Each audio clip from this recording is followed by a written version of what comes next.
దైవజనులు రవి పాస్టర్ గారు కొద్ది నిమిషాలు వర్తమానం అందిస్తారు. శ్రద్ధగా విందాం. హల్లెలూయా.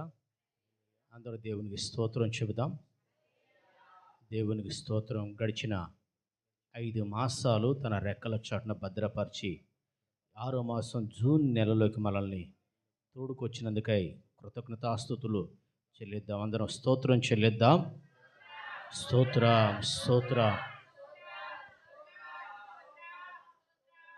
దైవజనులు మాట్లాడుచు ఉంటే ఆరాధనకి ప్రేమతో నన్ను ఆహ్వానించేందుకు ప్రత్యేకమైన వందనాలు. ప్రభువు ఇచ్చిన సమయానికి కృతజ్ఞుణ్ణి. ప్రభు యేసుక్రీస్తు నామములో ప్రతి ఒక్కరికి శుభాభివందనాలు తెలియపరుస్తున్నా. దేవుని నామానికి మహిమ కలుగునుగాక. దేవుడు ఈ 2025లో వాగ్దానం చేశాడు. చేసిన వాగ్దానాన్ని ఆ క్షణానే పొందుకొని వాగ్దానం చేత నడిపించబడుతున్న వారు కొందరైతే 5 నెలలు గడిచిపోయి 6వ నెలలో అడుగుపెట్టినా కూడా వాగ్దానంగానే మిగిలిపోయింది అని బాధపడుతున్న జనులారా, ఈ 6వ నెల గడిస్తే సగం సంవత్సరం గడిచిపోద్ది, మిగతా సగం సంవత్సరం మన కళ్ళ ముందు ఉంటుంది. కనుక మీ వ్యక్తిగత జీవితాలలో ప్రభువు చేసిన వాగ్దానాన్ని నెరవేర్చండి అని ఈ మొదటి రోజునైనా మీరు ప్రార్థన చేసుకొని దేవునికి అప్పగించుకుంటే ఈ నెలలో వాగ్దానాన్ని నెరవేర్చునుగాక. ఆమేన్. దేవుడు ఇశ్రాయేలు ప్రజలకు వాగ్దానం చేశాడు. చేసిన వాగ్దానాన్ని బట్టి వారిని కానానులోకి తీసుకువెళ్ళాడు. వీళ్ళు ఎట్లా కానానులో చేర్చబడ్డారు, కానాను భూభాగాన్ని ఎట్లా స్వాధీనపరుచుకున్నారని మనం గమనించినట్లయితే యెహోషువ గ్రంథం 3వ అధ్యాయం 13వ వాక్యాన్ని చదువుకుందాం. యెహోషువ గ్రంథం 3వ అధ్యాయం. సర్వలోక నాథుడగు యెహోవా నిబంధన మందసమును మోయు యాజకుల అరికాళ్ళు యోర్దాను నదిని ముట్టగానే యోర్దాను నీళ్లు అనగా ఆపబడి ఏకరాశిగా నిలిచును.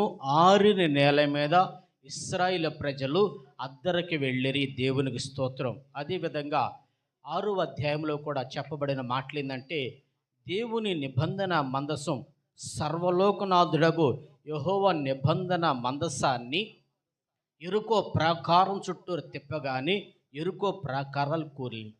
దేవుని ప్రజలారా, మీ ఆత్మీయ జీవితాలలో మీరు గమనించినట్లయితే ఈ నెలలో అడుగుపెట్టిన మీ జీవితాలలో ఏదైతే మిమ్మల్ని అడ్డగిస్తూ ఉన్నదో ప్రతి అడ్డంకులు ఆరిన నెలగా మార్చబడునుగాక, అడ్డుగోడలని కూల్చబడునుగాక.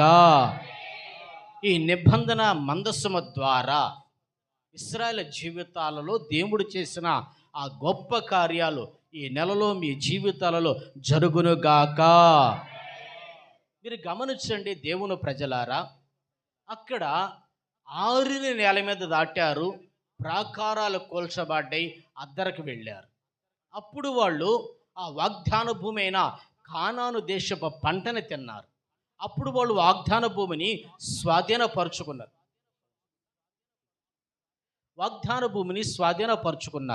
మీ ఆత్మీయ జీవితాలలో వాగ్దానాన్ని స్వతంత్రించుకొనియకుండా, వాగ్దాన భూములకు అడుగు పెట్టకుండా, వాగ్దానులకు మీరు వెళ్లకుండా అడ్డుపడుతున్న ప్రతి ఆటంకాలు తొలగించబడాలని దేవుడి ఆరాధనలో మొట్టమొదటి రోజున ప్రార్థనాపూర్వకంగా మీతో మాట్లాడుచు ఉన్నారు. దేవుని ప్రజలారా, మీరు అక్కడ గమనించండి. ఎవరిని మోస్తున్నారండి? సర్వలోకనాథుడగు యెహోవా నిబంధన మందసం.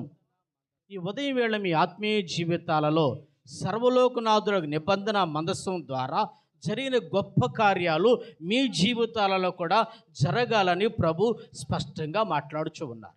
మీరు గమనించండి, అక్కడ నిబంధన మందసం అనేది ఏమన్నది? పెద్ద చెప్పండి. మీ ఇంట్లలో కూడా నిబంధన మందసం ఉన్నదా? మీ హృదయంలో దేవుని నిబంధన మందసం ఉన్నదా? ఏంటండి మాట్లాడరు? మందసం ఉన్నదా లేదా అంటే అటువంటి మందస్సు ఉండకపోవచ్చు. ఆ రోజు ఇశ్రాయేలు ప్రజలు చేసిన మందస్సం అది. ఇప్పుడు మీ హృదయాలలో దేవుని వాగ్దానం అనే నిబంధన మందస్సం మీ హృదయాలలో ఉండాలి. ఆ గొప్ప కార్యాలు ఎట్లా జరిగినాయి అని మనం గమనించినట్లయితే, ఈ నిబంధన మందస్సం ఉన్నది కదండి. ఈ నిబంధన మందస్సాన్ని ఎవరు మోశారంటే యాజకులు మోశారు. యాజకులు, లేవీలు మోశారు. సర్వలోకనాథుడగు యెహోవా నిబంధన మందస్సాన్ని మోశారు. ఇది నలుగురు, అంతకుమించి ఎక్కువ మోయవచ్చు. ఇది ముందు భాగం, ఇది వెనక భాగం. అంటే నలుగురు మించి ఎక్కువ మొయ్యాలి. ఎంతమంది మొయ్యాలని చెప్పలేదు, కానీ నలుగురు ఖచ్చితంగా మొయ్యగలగాల.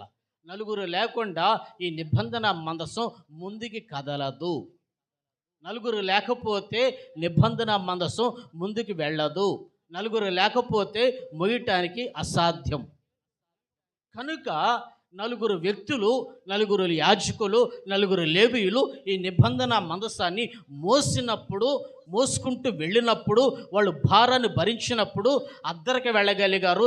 ఎరుకో ప్రాకారాలు కొల్లి యొర్దాను నది ఏకరాశిగా మిగిలిపోయింది. దేవునికి స్తోత్రం. కనుక మీ ఆత్మీయ జీవితాలలో ఈ నిబంధన మందసము మోసే యాజకులు ఎవరు?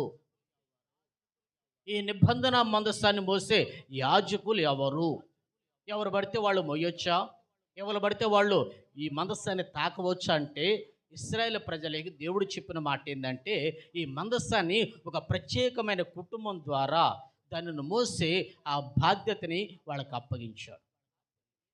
ఆరిని నేలగా మార్చబడటానికి, ప్రాకారాలంటే ఆకాశానంటే ప్రాకారాలు కూలిపోవటానికి గల కారణం ఏంటంటే ఈ కుటుంబీకులే. మొట్టమొదటిగా మనం గమనించి చదివినట్లయితే దినవృత్తాంతాల మొదటి గ్రంథం 15వ అధ్యాయం 14వ వాక్యాన్ని చదువుకుందాం. దినవృత్తాంతాల మొదటి గ్రంథం 15వ అధ్యాయం 14వ వాక్యం. చదవండి అమ్మా.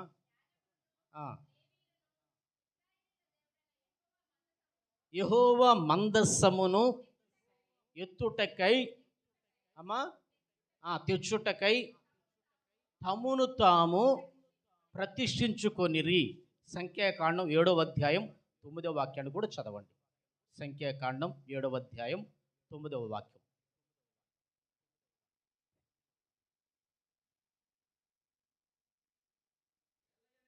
ఎలయనగా సేవ వారిది, తమ భుజము మీద మోయుటయే వారి పని గనుక వారికి వాహనములను నియమింపలేదు. ఇంకా తలలెత్తండి, చెప్పే విషయాలు మీరు జాగ్రత్తగా గమనించి ఆలకించండి. ఇశ్రాయేలు ప్రజలారా, ఈ నిబంధన మందసము ద్వారా యొర్దాను నది ఏకరాశిగా మిగిలిపోయింది.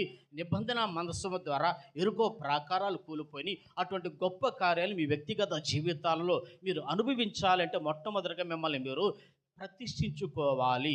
ఏం చేయాలండి? చెప్పండి అమ్మా, పెద్దగా చెప్పండి.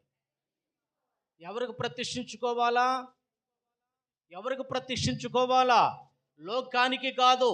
ఎవరికి ప్రతిష్ఠించుకోవాలా? బంధువులకి కాదు. ఎవరికి ప్రతిష్ఠించుకోవాలా? ధన భోగాలకి కాదు. జీవము గల దేవుడైన యెహోవాకి మిమ్మల్ని మీరు ప్రతిష్ఠించుకుంటే ఆ ప్రతిష్ఠ ద్వారా దేవుడు మీ జీవితాలలో అద్భుతాలు చేస్తారు.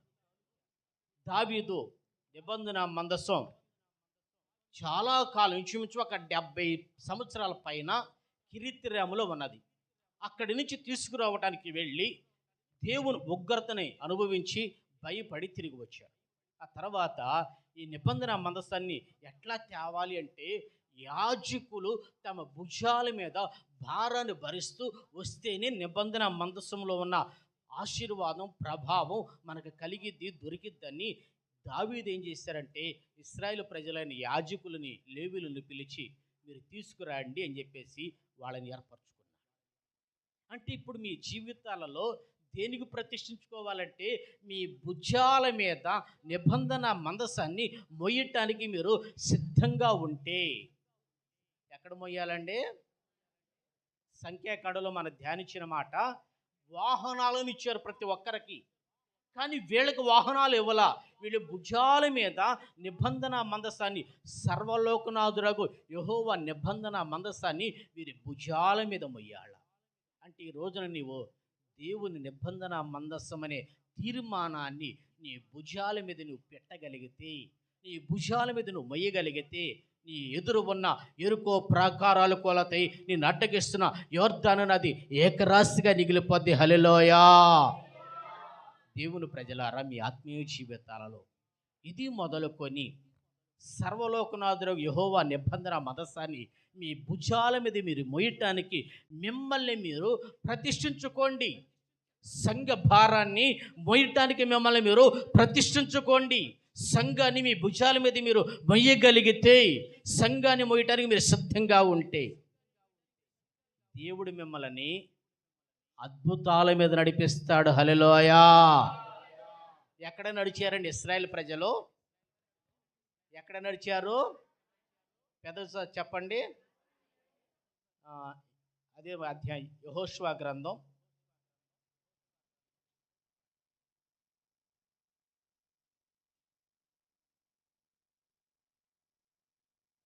5వ అధ్యాయం 1వ వాక్యాన్ని చదవండి. వారు దాటుచుండగా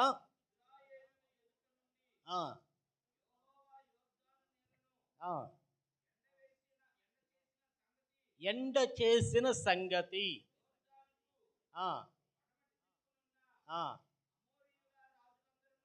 రాజులందరూ సముద్రపు నద్దునున్న రాజులందరూ వినినప్పుడు ఏమైపోయిందంట? గుండెలు చెదరిపోయినాయి.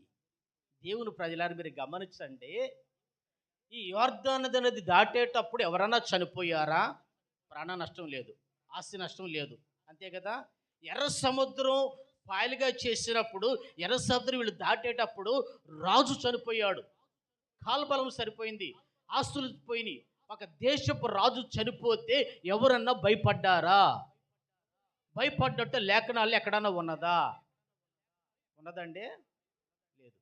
కానీ యోర్దాను నది ఎండిపోయింది, 6 నెలల మీద దాటారనే విషయం తెలియగానే రాజులు భయపడ్డారు.